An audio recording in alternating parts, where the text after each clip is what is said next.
And we are rolling. My name is Connor Carbonell. My name is Cecilia Wible. And welcome to the first episode of the Sounds of Swope Podcast. Today, we're going to be talking about our project for Psych class. We were given the choice between an essay or we decided on a podcast just to talk about some things that we wrote about previously. So, before we get into it, how are you doing? I'm good, Connor. How are you? I'm good. Ramband's done. We get to chill a little bit. We have a life again. Yep. Yeah. I hope you enjoy the fireplace. All right, let's get into it. So I'm just going to go through your little 6 stories. We'll talk a bit. I'll ask some questions. Mm-hmm. And yeah. Cool. So, chapter 1. Mm-hmm. You mentioned stuff about like frequent changes in your environment and how when you didn't get that growing up, it sort of got in the way of your focus and stuff. So my guess is, and you are welcome to dispute this, if you have a class here that's like, anything longer than 50 minutes, what do you feel going on? Do you feel like you lose your focus, stuff like that? Yeah, 100%. It's definitely like loss of focus, even in 50-minute classes, depending on the material. If it's not something that I feel as if is like engaging for me, I just start zoning out. Mm-hmm. It's like trying to get other tasks done. I'm never like focusing on the topic at hand. So typically like those like hour and a half to hour 15 classes is something I like to avoid. 50-minute classes are like perfect. I get in, I get out. I have a break in between. I can do back-to-back classes then without feeling too drained or overwhelmed with it. How do you feel if it's 50 minutes and you have it 3 times a week? Like, do you feel that same sort of meh?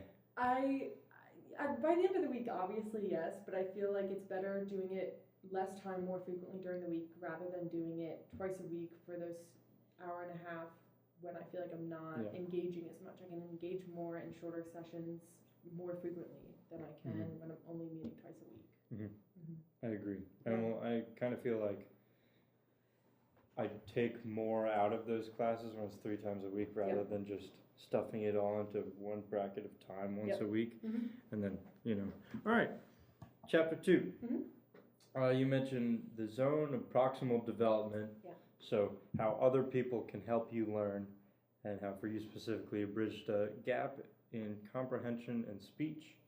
So putting a music twist on that, do you think if we set students up with like private lessons or just another outreach, another opportunity to have somebody hear them, if we did that earlier on, do you think like you felt frustration and comprehension if that would apply to music, and then maybe we have more kids staying in music? Yeah, 100%. I have been in private lessons on top of being in band for the last 12 years, however long I've been doing music. I've never had a time where I'm not taking private lessons. I'm very privileged to have that experience, but I noticed that I got more passionate and more involved in music quicker than other students, and students who weren't going to lessons at all and who were just kind of dragged to band were people who fell off the train pretty quickly and either didn't continue in high school or continued in high school and didn't continue at all in college. And I feel as if we made students have more one-on-one time with their instrument, with music specifically, with their instrument, with a private teacher, helping them with issues that you can't necessarily get that one-on-one time with your band director in a band of 50 or whatever 4th graders, then we'd have more kids more involved and more passionate about music at a younger age and sticking with it longer throughout their life. Yeah, and I know one of the things I'm going to talk about later is like in a high school setting, how that happens, because I know suddenly like it's a whole lot more difficult, kids taking all these classes. So I think that's a hill worth dying on, like finding a way to make it work, because how many kids do you know from high school who just showed up because their mom did it, and they would the only time they picked up their instrument was that specific time. So all right, moving right along, chapter 3. This one's interesting to me. You mentioned how as you went on through school, you found more confidence, more desire to speak up in class and not being terrified of making a mistake. And to me, the reason I find this interesting, I feel like for me it was sort of the flip-flop. Yeah. Like I was this happy-go-lucky kindergartner, and then, I don't know, by middle school when hormones are rushing, Yeah. I stopped participating in class as much. So I just find that really interesting. I know we're going to get into that a little bit later. So chapter 4, you talked a lot about Catholic school and how strict it was and how you didn't really understand why until you got older and all that behavior stuff that went on. Yeah. And it sort of opened your eyes once you got here, right, as to just how different the outside world is. Yeah. So my question is, are there any benefits of the strictness that you felt? Yeah, most definitely. There's you definitely get a sense of responsibility a lot quicker and at a much younger age. The question is at what cost? Obviously there's pros and cons to every experience, but I felt higher expectations for myself, for my schoolwork, and for what the people around me. I felt higher respect for them because we were all expected to act one way, and if you didn't act that one way, obviously there were repercussions. But just in your uniform, if your skirt isn't the right length and your socks aren't pulled all the way up, and how you dress is a really, really big thing in school, because if you don't look exactly the part, you're going to get in trouble. So when I came to college and I could wear whatever I want, for example, I felt a sense of I have to dress nicer, because that's what has been ingrained in me since day one. It's not wearing a plaid skirt anymore, obviously, every day, but dressing nicer, having higher expectations for myself within a school setting, and just overall discipline. There's a lot of discipline, obviously not getting screamed at by nuns anymore, but more just disciplining myself a lot. College professors are a lot more laid back than high school professors, in my opinion, but having that self-discipline and higher expectations for myself is really something that I realize not everyone has, and not everyone experiences it on an extreme level like I did. So I definitely had that sense of responsibility in myself. And I know right now you're giving lessons to your high school. Yeah. How has, I guess, your new perspective changed how you go about things, whether teaching those students or how you hold yourself now? Just, you do this thing, it's the only thing you know. You go to college, you get all these different experiences. So now going back home, what's different? I realize how, I don't want to say brainwashed, because that's such a negative adaptation, but how, programmed these kids are. Yeah. And when I let them walk into my lessons, I just really let them be themselves, because music doesn't have X, Y, and Z and has all these rules they teach you in Catholic school. Life has these rules. You're signing your life away. This is how things should be. When those kids come into my office, it's I let them have a break, and I let them take a deep breath. And if they need to push their socks down to their ankles, I'm not going to freak out at them. Yeah. And simply writing late passes to them, I'm giving them an extra 5 to 10 minutes on their late passes, because I know they just need a second to breathe.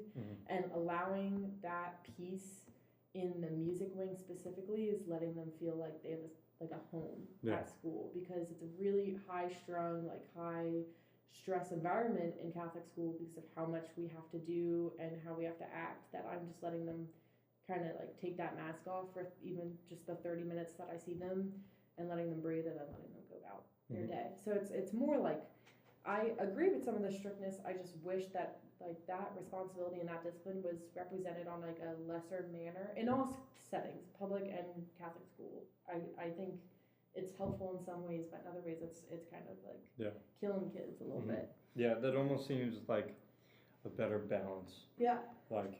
And how do you get kids to have a better outlook of Catholic school? Because how many people do you know who went to Catholic school and then it's exactly they hate it, everything to do with it. Yeah. So going back to it kind of lets me help those kids, but help my younger self as well. Just not be like that anymore. Yeah. Cool. Chapter 5, you talked about gifted students, and how being in that same environment with them sort of made you feel lesser.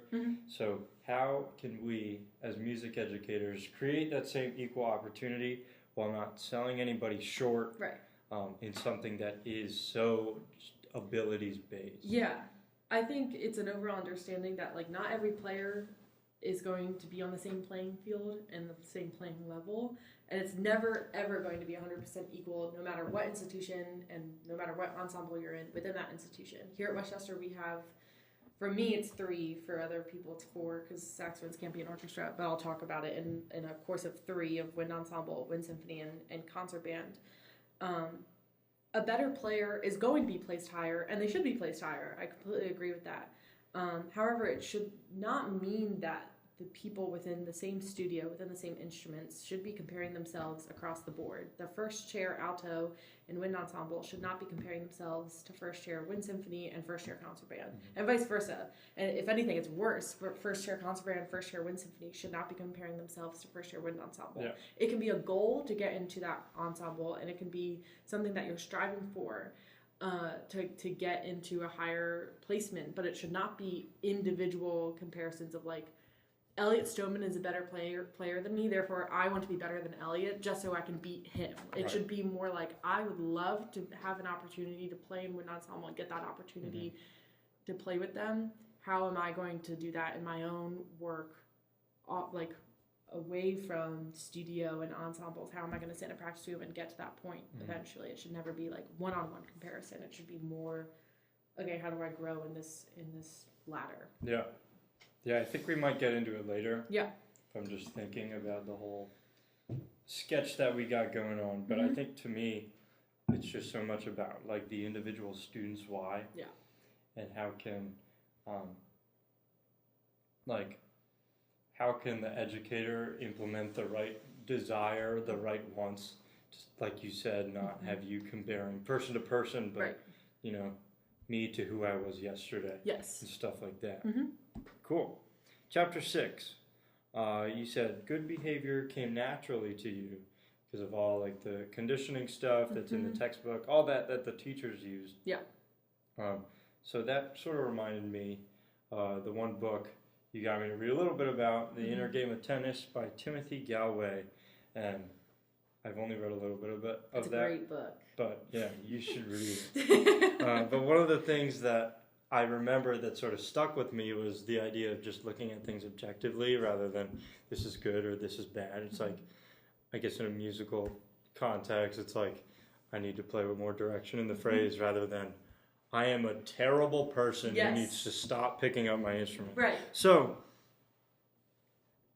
I guess into the last point, it's like, how can we, and I guess this is more rhetorical, just how can we as educators always be putting a positive spin on things so that we don't get people, especially tying back to private lessons, if they don't get that, if they're on their own, how can we give them the right headspace to not just beat themselves up? Yeah, and it all starts with like whoever is teaching your instrument first, like that personality is going to change and affect your relationship and your thought process to music and to anything. Like your first teacher, like everyone remembers their like first kindergarten teacher, whether they were great or whether they were bad. What I really like about that book is it really forces you to change your mindset of like, I need to do this, this, and this, being like, okay, why don't you take a step back and like stop beating yourself up and being like, okay, this is what I've done correctly, positive reinforcement first, then constructive criticism, and taking that constructive criticism, moving it forward. Yeah. Yeah. Cool. Let's expand. So, the first pinpoint that I got is sort of combining the whole positive behavior thing you talked about, positive reinforcement from the teacher. Yeah. In chapter 10, the book mentions like a smiley face sticker on a test or something like that. And that to me made me think like if your teacher is doing any form of conditioning, like the, I don't know, 1, 2, 3 eyes on me and everybody goes, or something like that. Generally that's followed up with like a smile or a, okay class, you know. So I guess it just got me to think, like, how can we do that more as teachers authentically? Yeah. Like, you know, and it's all tying back. Like, they play something well, say, hey, that was really nice. And then maybe tell them why, so that they're not just thinking, oh, that was good, that was bad, you know. So everything's connected, I guess. So, yeah. The other one I got, Catholic school and how it falls in line with social cultural learning theory, which is in chapter 8. And that talks about like how your patterns of being quieted and told to act a certain way, fit a certain mold in Catholic school cause you to act a certain way. But it also connects to why you didn't want to speak up in class. Mm-hmm. Like if you had the fear that, I don't know, somebody was going to yell at you right. if you're wrong. No Right. reason you don't want to say anything. Yeah. So, yeah. Could you explain Like why that happened? Yeah. Yeah. I said this last time we had a discussion. You wrote it down. I'm so thankful you did because I knew it was like a point that I wanted to make. There are positive ways of conditioning children and negative ways of conditioning children. It's like a dog. Like if you accidentally condition your dog to like understand half the words you know, then everything you speak, your dog's reacting to it, and you're like, why is my dog like keep barking at me? It's the same thing. If you're negatively conditioning your kids to not speak in, like for us, it was meaningful silence was something that I was conditioned that the second that is said, we're not allowed to talk, and it was a way for us to get quiet and to meditate before we went into mass as a school. However, they used meaningful silence against us in a way to just get us to shut up half the time. And we like had it all over the school and like meaningful silence being a positive thing. But in the end, it ended up negatively impacting half of the student body because it meant when we were in class, we felt like because there were so many times that we were getting screamed at about not talking, it means that your kids aren't going to want to talk and not going to want to engage in your classroom. So it is conditioning in a negative effect. You just have to, it's hard to uncondition that. I got to college and I was like, oh my God, I'm allowed to speak and I'm allowed to have an opinion. You have to like condition your kids and make sure it's in a positive reinforcement in a positive way. So that way you're actually getting your kids to engage. Because I feel like you can accidentally negatively condition your kids. Yeah. And then you're left with a classroom that isn't engaging with you the entire hour. And now you're here and like you got the ankle weights off. Yep. And you can just go. Yep. But you gotta learn how to walk again before you run. Yeah. All right. Imagining. So, obviously, me, music educator, you, music student, also studying music right now. Your volume is going to be pretty high. So that's not really something we have to worry about, like you not wanting to be there. So I got two strategies. Yeah. The first one, and they're sort of not very tangible. Yeah. I think it's more so like things I can actively do. It's not like step A, do this, just like thinking on your struggles with comprehension and all that. Draw lots of analogies, something chapter 9 talks about, and I think that would be super useful to bridge like reading a piece of paper versus understanding it, and I think music could work in that way too. Yeah. Just drawing more lines, making more pathways in your brain, if you will. Yep. So that hopefully you're not on your own just to figure out this clunk of metal, and you have things to circle back to. So analogies, and the other one, just checking into a positive student-teacher relationship, which is what chapter 11 talks about. Yeah. And that way, the way I picture that, it's like building you up, like from the bottom, like supporting, rather than just like tearing you down. Yeah. Which sort of sounds like the opposite of some aspects of high school for you. Like in high school, I know something my band director did. We had K-block in the middle of the day, which some people had lunch, which was weird. But you could sign up for a time to just meet with him and get like a little mini lesson. Yeah.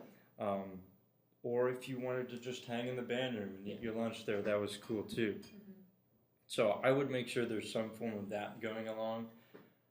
Again, just so you're not totally alone.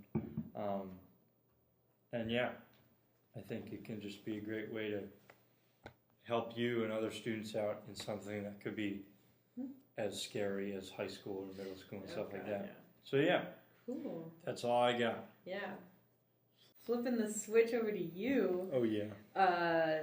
Learning how you learn. Just like starting off with a super generic question, more interview style than our conversation. Like what kind of activities, like tasks, do you find the most motivating for yourself? Are there any like particular classes or assignments that like you feel actually engaged in and successful in, even if it's outside of music? Yeah.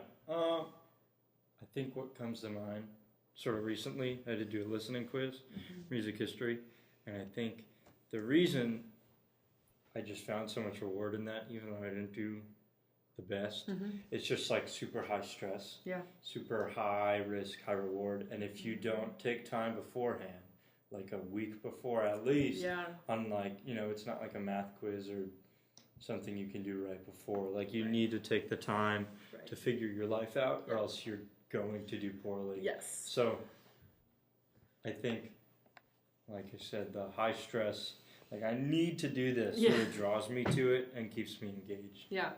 How do you usually like approach like a listening quiz, for example? Like, do you set personal goals? Do you set benchmarks along the way for yourself, or are you more like, I'm just gonna free ball it and full send it until you get it? I think recently I've sort of found my groove as far as spreading it out, and I think that sort of creates the deadlines and benchmarks and all that. Like I know for this past listening quiz we had to do, first day it was just, all right, I'm just going to write everything down, title, genre, composer, year, and then like opera plot points. And I just went through all of them like that. And the next day, let's get a little more stylistic reasonings, all the other things we had to do for the quiz.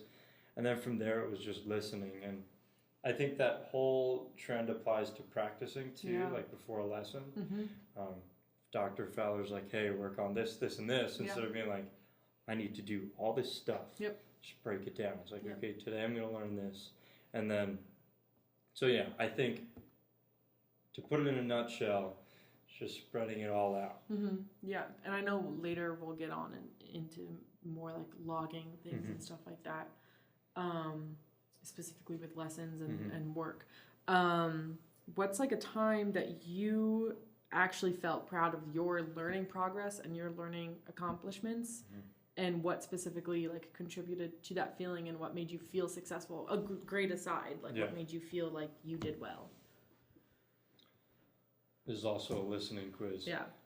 Freshman year, spring semester, I took this class called Brass Lit with Dr. Fowler. We just went through like tuba, euphonium music, just to learn more, so you're not like clueless as to what solo should I play this semester. Midterm, it was like drop of a needle. You gotta know the piece, composer, year, all that stuff, genre, and I did not good. I didn't really prepare a whole lot beforehand, and it kind of bit me in the butt. But because of that, we had the opportunity to avoid the midterm and then just do the final for twice as much.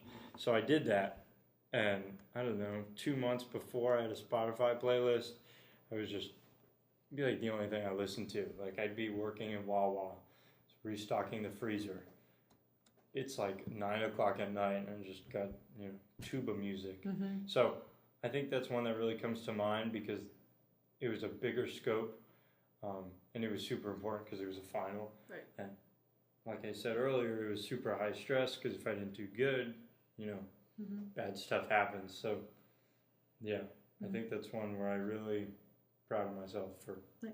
Yeah. Moving on to like reflections. You wrote about Rocket Math. You mentioned that your tasks within Rocket Math, within the system, made learning feel more fun and less pressured. I know we talked about high stress level types of learning, but what like other learning experiences have felt like that to you, and like what has made you feel similar to that, like Rocket Math, high school, like learning, other than like the high strung, like what has been fun and like made you want to learn?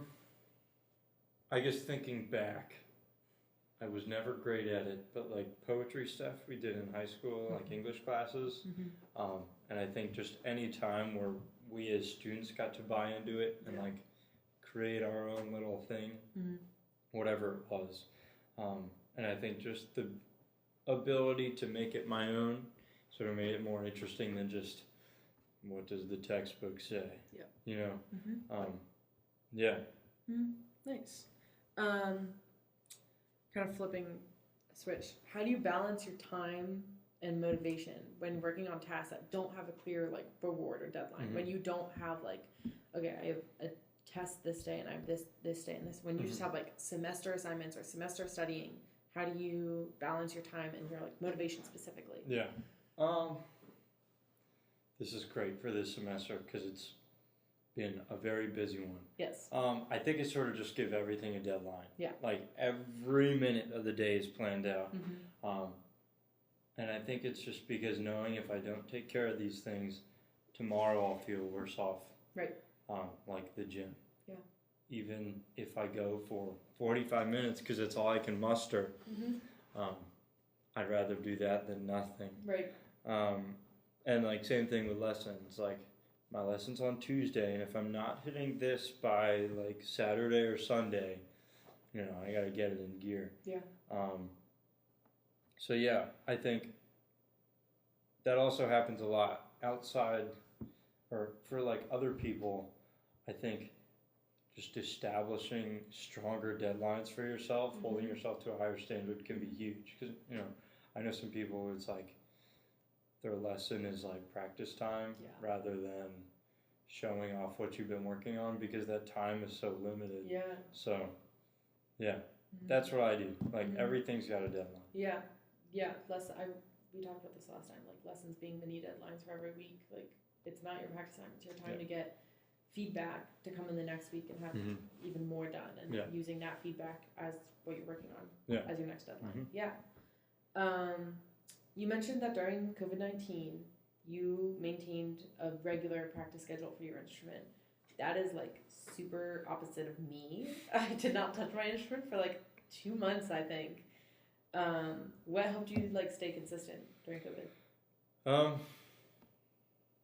I had an Instagram account. It was called, it went through a couple names. First one I think was Connor's Tuba Palooka. Forget what Palooka means, but it was some sort of fun word. And then it was just Connor Plays Tuba because I thought that was dumb. Yeah. I started that like, I think like the day before COVID shut down. So, you know, it was goofy, but it was something I could just keep going to. And I think looking back, I could have done a whole lot better as far as regularly practicing. But I think just because when I was sitting down doing stuff, I had like people who supported this stuff. And then all of a sudden it's not just me. And yeah, I think just like I remember City of Angels by 24, I forget his name. Oops. This song, it was big on TikTok. I took a video of it, me playing it, and then I posted it. And it was just fun. And then he commented on it. He was like, oh my God. The account's gone now, I deleted it. But I think, big picture, just having other people around me to rely on just kept me honest as far as practicing. And like, just the ability to do something different rather than learning my scales. Like those videos. And even now I'm sort of going back to, hey, this little music line sounds really cool. I'm going to write it out and play it. And that's cool too because it's fun and it's a little different. And sure, there's times where it's like, I should probably be working on something else right now, but I think those sort of investments are worth it. Yeah, for sure. Last time we talked about like how you set both short-term and long-term goals when faced with a new challenge. The textbook does discuss like intrinsic motivation can be long-term interest and can drive long-term interest, I should say. What role do personal interest and enjoyment play in motivation for you to learn? A big one. Yeah. Like that listening quiz for the bracelet, like ultimately I just found a lot of joy in it. Right. And I started I played some of those pieces. So I think I knew that it was good for me. Music History 3 right now. Like I know I need to pass the class. So I think that sort of motivates me to do that. And that, I guess it all is short term. It's like I need to pass the class. But then long term, it's like this is actually really good for me. So, yeah. Okay, moving on. What is your relationship with like your instrument, your like area of interest, obviously being tuba, obviously being music education? Like how has this interest grown over time? What would you like to achieve in this area? What made it become like a hobby into your career? What made it an interest into your career? Yeah. I think over time, like the perspective has just broadened. Yeah. Like, you know, Instagram account 2020, I'm just posting because it's fun. And then, you know, if you would have told me at that time I'd be playing the planets, I'd be like, the what? So, you know, at first it's like, you know, you hear a brass player and like, it'd be an orchestra, and maybe there's like, you know, and then you do it and it's like, this is totally tubular. Yeah. I feel like we talk a lot about that with you and Kreitz. Like freshman, or I guess we weren't friends freshman year, but sophomore year, you getting more into trombone, and you were like, oh, wouldn't it be so cool if I made Kreitz? And now both of us are like, oh my god, you're in Kreitz. Like, So it's just changed and sort of grown as I've gotten better. The more doors open, I guess. Since now it's not just like me playing the tuba. Like, for example, in wind ensemble, like.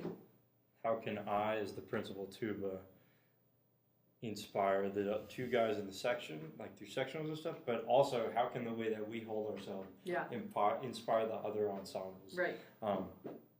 So stuff like that. Cool. Yeah. Yeah.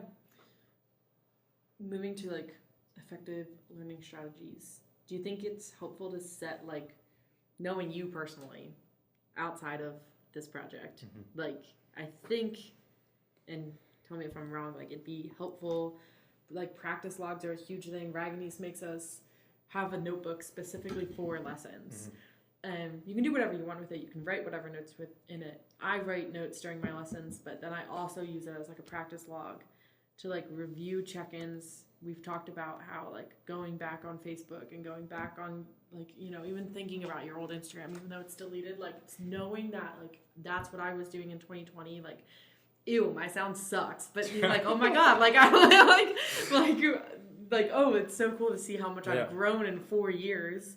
You know, you were 16 at the time, and now, you know, you're in your 20s and an adult and playing semi-professionally. Like, do you think it's almost the same type of thing, creating logs for yourself, so that way, like, once you graduate undergrad, you're like, oh my god, look at what I was doing my freshman year of college to now. I think it's a little easier right now. Yeah. Like having a weekly lesson. Yeah. And like I tried the practice log thing for like a week. Yeah. And it was cool. I liked it. It was fun. It's redundant. Yeah. And I guess sort of this semester caught up to me with how little time I had. So when I had to sit down and practice, like I had to just do this. Yeah, you don't want to write in a notebook. Yeah. Yeah. But I think, you know, doing this whole thing professionally, that could be really huge, especially if you don't have like a mentor or a lesson teacher to keep you honest. Yeah. Or even like something that I do sometimes if I'm not doing super consistent practice logs, because sometimes I feel like a lot of my practicing is super redundant, as it should be, but I don't want to be like, I practiced this scale today, I practiced this scale yesterday, blah, blah, whatever. Doing semester reflections, my freshman year I did this my first semester sophomore year. I haven't done it since, but I want to get back into it. The second I get out of my jury, I sit down and I just write about the jury itself, how I feel like my jury rehearsals went and how it's compared to my jury performance, my lessons, how my lessons have affected it all, my audition placement, because in the fall we'll get our audition placements earlier, and how my placement affected my playing, and how I think my placement for next semester will affect it, and just literally write every thought, saxophone related thought, down the second I get out of my jury. Because my jury to me is like the end of my semester, because it's usually the last thing I have going on my week, but it also is like the biggest thing and the most important thing to me personally. So I feel like doing like semester reflections may be like super cool. Yeah, I know I've recorded my jury a couple times. Yeah. Depends like how much time and how much of a urge I am to just get it done, but I think that's cool. Like, you get your just thoughts looking a little back. bit. Yeah, like listening to stuff, or sort of like Facebook Memories is always a fun one when it's me playing an etude from 4 years ago. It's like, yikes! Yeah. But, I think that's super important. And I think the whole, like, check-in thing could be great. And maybe more applicable to a high school, middle school setting. Yeah. Especially when lessons maybe aren't happening, or just to be there for the kids, even outside of music. Yeah. And just check in. Yes. So. Yeah. Well, we may be like okay right now because we see somebody once a week, and it's like if you're not on your game, they know. Yeah. So. And they can call you out for it in a second. Yep. And just like going more into like academic stuff, like breaking your tasks into smaller challenges and having them build gradually. Like we're both doing that with listening quizzes and saying like, okay, every listening quiz in 2 weeks. Like let's start today, and let's get this and this done. And I feel like we've talked about that's like more your preferred learning style. Yeah. And we've talked about like chart, journal, that type of stuff. So like goal tracking systems for assignments, I feel like would be great. Even in teaching, I feel like goal tracking assignments is just like how you keep crap together. Yeah. And like especially for your students, like if your teacher's a mess, like you're gonna be a mess. Right. If you have an organized teacher, I feel like you're a lot better at stuff. Yeah, and I feel like I said, we're sort of in the sweet spot right now to where we don't have to freak out about it. Right. But even like, I did the practice log for like a week, and then I'm sort of at the point where me and Dr. Fowler would do something in a lesson, and then I sort of know, and I'm fortunate enough that I'm remembering like what I need to hit. But but when that could be walking on thin ice as far as, oh shoot, I totally forgot to work on this one thing. Yeah. So yeah, I think that good stuff. Cool. Yeah, that's all I have. Sweet. Cool. That's it. Thanks for listening. Shout out Dr. Emily Southerton, Project 2. Project 2. 2 out of 3. Psych class. Yeah. More than halfway done. Mm-hmm. Cool. I'll catch you on the next one.